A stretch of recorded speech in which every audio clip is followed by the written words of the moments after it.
Hey everyone, and welcome back to the Orange Chronicles, where I chronicle my reading for the past week. I hope you've had a good week, and I will just say that mine was rather busy, and I think that will be reflected in some of the reading stats that I'm going to be going over today.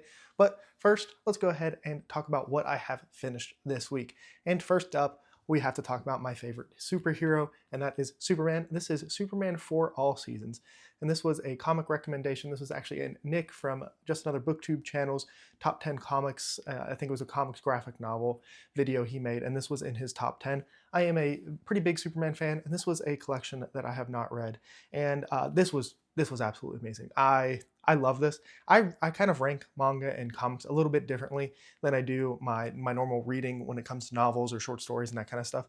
But for me, this is absolutely a five-star read. This was beautiful, and to me, there's kind of two different kinds of Superman, right?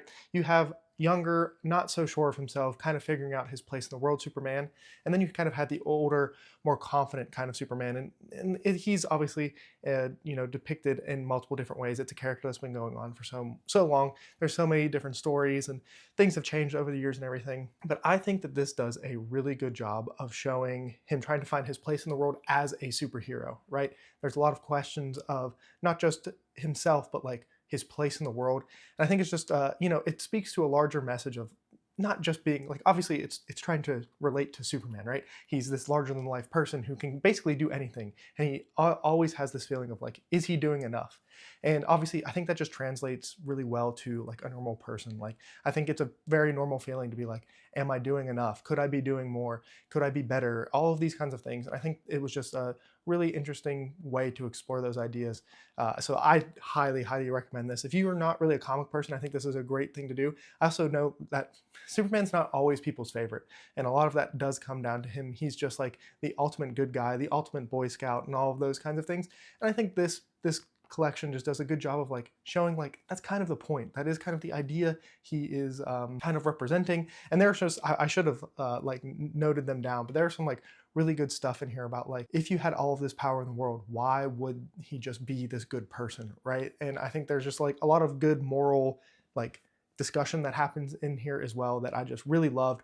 And so yeah, I'm super glad that I read this. This was definitely going to be something that it will be in my top 10 of something at the end of the year. I already know that's how much I love this. And so once again, this is something that I would recommend if you're not a big comic person, if you're not a big Superman person. This is something that I think is very digestible. It's not very long. It'll take you maybe an hour. And it's a good time. I really am so glad that I read this. And it's one of those things that I have a feeling that there are going to be some sections of that I'm going to come back to and look at again. And I'm glad we started off with such a positive and a 5-star there with Superman, because the next thing I have to talk about is the Wood at Midwinter. The title always trips me up. This is by Susanna Clarke, and honestly, I don't really think this is even a fair criticism of this. I don't. So this originally started out as a radio broadcast kind of thing that happened, at least from my very limited research I did. So it started out as a radio broadcast kind of like story that they did, and then it was transcribed into like a novel format. This is very whimsical. It's very fairy tale-esque, and I just did not like it. Nothing about this really works for me. I thought that like the art was cool. The story is just like I said, it's whimsical. It's a fairy tale, and unfortunately, I didn't care, and that's sad. I have said multiple times that I don't think a lot of Susanna Clarke's stories are going to be something that works for me, and I was hoping that maybe this like slight introduction into something from her would maybe tear down that wall a little bit and make me interested in reading like a Piranesi or the Doctor Strange and Mr. Norrell, which I think technically this is like a part of that world, but it has no connection to it whatsoever other than being set in the same world, at least from the afterward. I'm pretty sure, if I understood that correctly, that this is in that world, but it's not connected to anything in that story. I can't verify that because I've not read that book. But yeah, I was hoping that this would give me like the urge to want to, try some of her other stuff out. And unfortunately, it just kind of reaffirmed what I thought was already going to be the case with some of her writing, that, sometimes just stuff isn't for you, and that is okay. You don't have to like what everybody else likes. You are allowed to have your own opinions and thoughts and everything. So would I recommend this? It's so short that it's like, I don't know, it takes like no time at all. There's like at most like 30 pages or 30 words on a page, and that's probably an overestimate. And so if you're a fan of her works, I say go ahead and give it a shot. But in general, for me, I mean, it's a nice little hard cover edition I got for like $8 or something. So it's going to look nice on the shelf, but it is not something that I'm overly happy I read. Like I said, it wasn't like bad. I just didn't like it. And that's unfortunate. So I don't know. As always, give me your pitch down below in the comments for Susanna Clarke. I want to be convinced. I made a video a while back about like books that I didn't think were for me, and the point of that video was I wanted people to sell me on books, and I never really got a good enough pitch for Piranesi or Doctor Strange and Mr. Norrell. So if you've got one, let's hear it down below in the comments. But now that leaves us with what am I still reading? And so I am currently still reading The Blackest Heart by Brian Lee Durfee. I am 38% of the way through this, which means I made a 27% increase over this week, which, like I said, is definitely lower than I would have liked. I was very busy this week, so I just didn't have as much time to read as I normally would. And this is the second book in the Five Warrior Angels trilogy, and I'm enjoying it. It's definitely kind of a slow buildup. I've heard some things that happen. There's like some big battles that happen later in this book, but I think I'm just kind of getting to the point where that fuse has been lit and it's getting ready to like go off. So it's nice being back here. It's just as dark, as gritty as I remember the first one being, and we'll see what happens here in like this second half of the book, because right now I don't, it's a little bit below the Forgetting Moon for me, but like I said, it's all just kind of been building blocks and setting things up, kind of some more world building and putting people where they need to be for some of the final actions to continue. So very much hoping I can finish that before the end of the month. At least that is my plan, and I think I will be able to do that. And then the only other thing that I'm currently reading is The Fugitive Prince by the one and only Janny Wirtz. I am 14% of the way through this, which is only a 2% increase, and that once again goes back to I had a busy week, and I normally when I have a physical book, so I have the physical one here, but I'm also reading it on the Kindle, and when I do that, I do it right before I go to bed.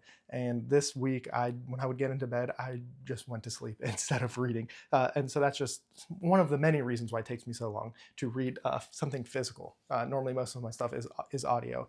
But yeah, once again, only a little bit of an increase, so I don't have too much more to say other than it's great to be back in this world. The writing's fantastic, and I am desperately, like, it happens sometimes with me where I really, really want to read something, and only being not even 15% of the way in this book, I'm just very interested in what is going to happen, and I want to read it.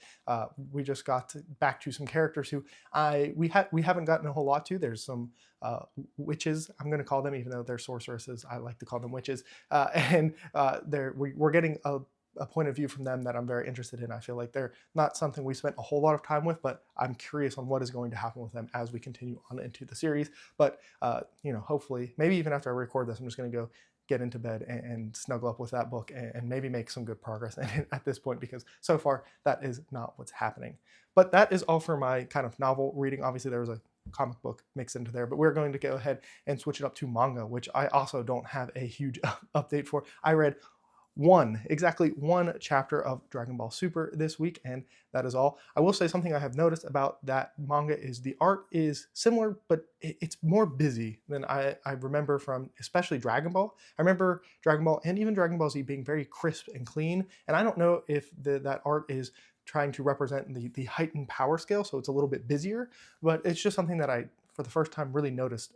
I'm only on chapter 5, so I'm not super far into Super, but I just noticed that it felt a little busier and a little bit less crisp and clean than the two series that come before Super. So that is interesting. I would love to get back to Frennen. I talked so highly about that last week, and you want to talk about something that I have been thinking a lot about. Frennen is definitely something that I have been thinking about. It honestly reminded me a little bit of that Superman comic I was talking about earlier. There's just some similar themes of like growth and life and like what are you going to do and all of these things that just, I don't know, were hitting me pretty well. So that is I'll get back to that for sure, because I definitely liked it. I need to download the app I'm reading on my phone, because right now I just have it on my iPad, and I need to put it on my phone so I can do it on that as well. Now, I don't have much to update on what I watched or video games I played. I watched an episode of Celebrity Jeopardy. Me and my girlfriend, we big Jeopardy fans, love Celebrity Jeopardy. It's always a lot of fun. And then I have played just a little video games here and there, but not too much. Played some Mario Kart with her one day on the couch. But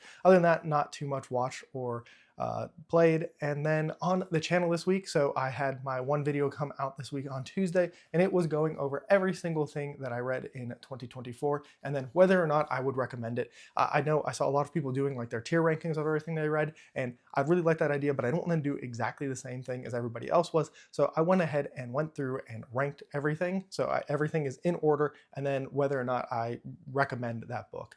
So it's interesting because, just to spoil the lead a little bit, my second favorite book I read in 2024 is not something I would recommend to most people, and so it went into the not recommend category, even though I personally love that book. And All the Pretty Horses is that book.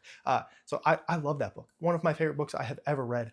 But I think if like the average random person came up to me on the street, that's not something I'm gonna hand them and be like, "This is your next read." I feel like there's just a little bit extra when it comes to that book.